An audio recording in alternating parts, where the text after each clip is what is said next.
Yeah, and that is a real cheap shot by Shannon Sharpe. This is Derrick Thomas's third penalty on this drive. Shannon Sharpe is just crazed, screaming and yelling at Kansas City. You know, Shannon Sharpe just must be antagonizing everybody out there.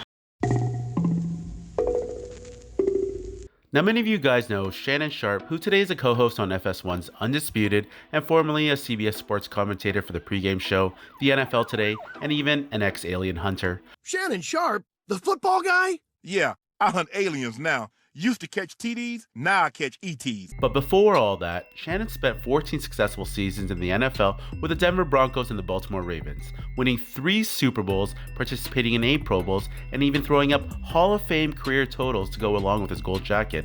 However, probably Shannon's biggest achievement was his ability to talk and get under the skin of opposing teams. You the weak link on the linebacker. We gonna take advantage of you. Hey, it's gonna be one of them days. Boy, a little 95, a little short, ugly mug. There was actually a time in my life when I was told that Jimmy Hart was the mouth of the South, but come to think of it, I think Shannon can stake claims to that title as Sharpe remains the go-to authority on trash talking. Here's a clip of Shannon discussing the art of trash talking in sports. Skip, I talk more trash than anybody. I had more mouth than a poor hog had butt. But it wasn't stop me. Now, many of you might not know the name Derrick Thomas, but during the 90s, Thomas was one of the best pass rushers in his era, and in his second season with the Kansas City Chiefs, Thomas would go on to record an incredible 20 sacks that season. On top of that, in 1990, in a game where the Chiefs would host the Seahawks, Thomas would go on to record an NFL record 7 sacks in one single game, a record which still holds today. In the early 90s, Thomas alongside Reggie White would replace Lawrence Taylor as the game's most dominant pass rusher, recording 126.5 sacks over 11 seasons. He was so dominant during that era that there were even a few instances where he would display a Ruthian routine where he would signal a safety before the ball was even snapped. He would come out of the defensive huddle and put his arms up and signal for safety. And one of those was against Steve Young. On the field, he was such a towering figure. However, off the field, he was just a big kid with a big sense of humor and was even known to drive a car with a license plate reading ISAC QBs. While Derrick Thomas's on-field play was rather impressive, it was what he did off the field that was truly more impressive. Derrick was a very active member within the community and had many programs set in place for younger children, even going as far as to setting up the Third and Long program aimed at helping children with literacy. And every Saturday before home games, Thomas would meet the Third and Long kids at the library and read to all of them. All of these selfless actions led Derrick being awarded the 1993 NFL's Man of the Year award. However, tragedy would soon strike the Thomas family on the day of the 2000 NFC Championship game between the Bucs and the Rams.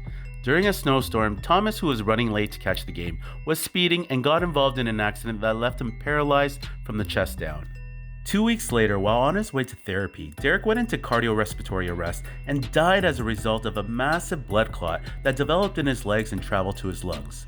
This news sent shockwaves and devastated the NFL community, with many fans pouring into Arrowhead Stadium to pay their respects of not only their hero, but also a man who devoted his time to children.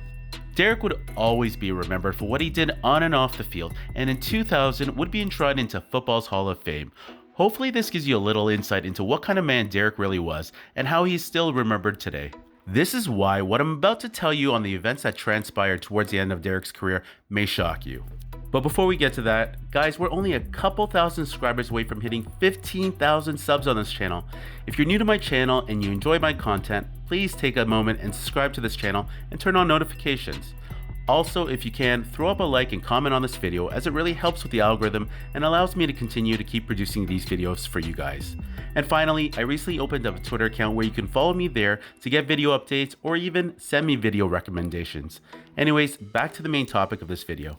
So on November 16th, 1998, the Denver Broncos traveled to Arrowhead Stadium to face division rivals, the Kansas City Chiefs. Now, these two teams were very fierce rivals, and it was even more fierce after the Broncos had defeated the Chiefs in the AFC divisional matchup the previous year. During that same playoff run, the Broncos would go on to win their very first Super Bowl. And going into this game, the Broncos were red hot after winning 9 straight games, and Vegas had them as 4-point favorites. On the other hand, the Chiefs started the season 4-1, but they went into the game with a 4-5 record after losing 4 straight. This gave the Denver Broncos sole possession of the division by a very wide margin. However, heading into this matchup, the Broncos were without the services of Hall of Fame quarterback John Elway, as he was forced to sit out due to an injury, and backup QB Bubby Brister would start those games in his place. The first score of the game came from a Bubby Brister touchdown run, as he would break the pocket and scamper for a 38-yard TD. Later, Terrell Davis would give the Broncos a 14-0 lead with a 41-yard touchdown run of his own. This would eventually set the tone for the evening, as the Denver Broncos' prolific offense would march up and down the field, with Brister commanding the play and dropping 23 points on the Chiefs' defense after 3 quarters. The Chiefs would only muster a mere 7 points against the Broncos in what looked to be a blowout game heading late into the fourth quarter. Now in this fourth quarter, this is where all the drama ensues. The Broncos would have the ball, and on their final TD drive, this is where the Chiefs were flagged 5 times for unsportsmanlike conduct penalties on this one single drive. And all-pro linebacker pass rushing phenom Derrick Thomas was a culprit on 3 of them. The first for hitting Brister in the head when he was on the ground, and the second and third penalties for a face mask and grabbing and twisting at Broncos tight end Shannon Sharpe's leg.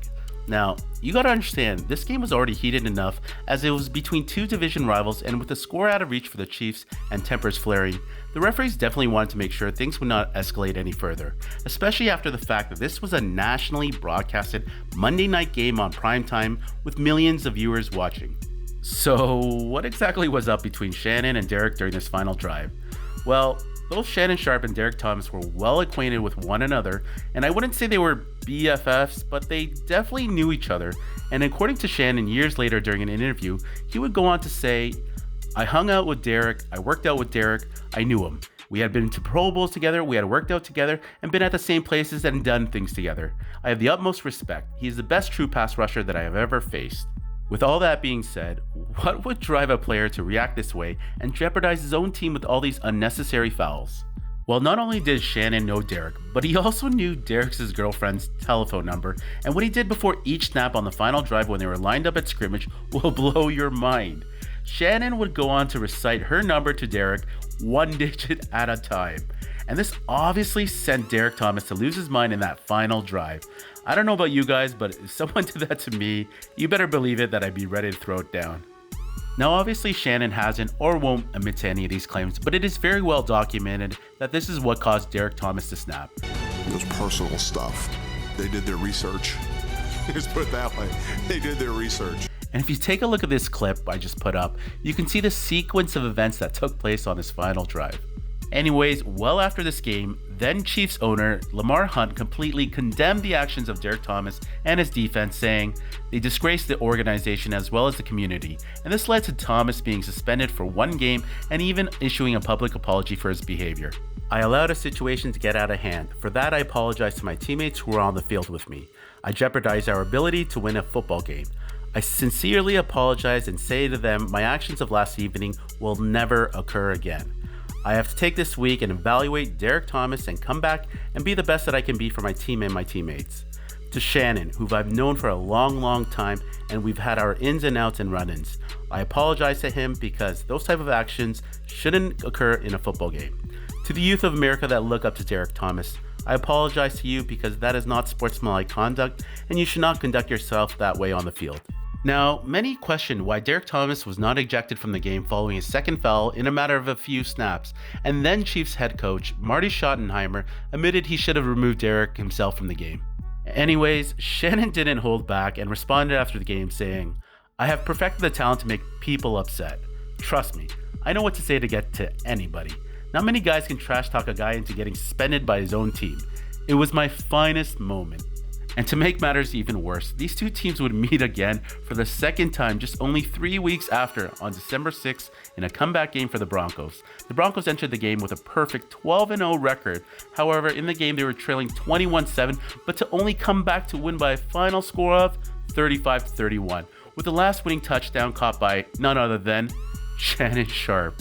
The Broncos had a historic season and would go on to win their second straight Super Bowl that year. Anyways, the story has a good ending, as years later in an interview, Shannon would discuss the events that transpired after the altercation with Derrick Thomas, saying, "We had a great conversation. He and I both made peace, and he moved on and I moved on. I'm sad he's no longer with us, but I feel good that I was able to say my part to him while he was still here." Guys, that wraps up my video. If you made it this far, thank you for watching. Anyways, till next time.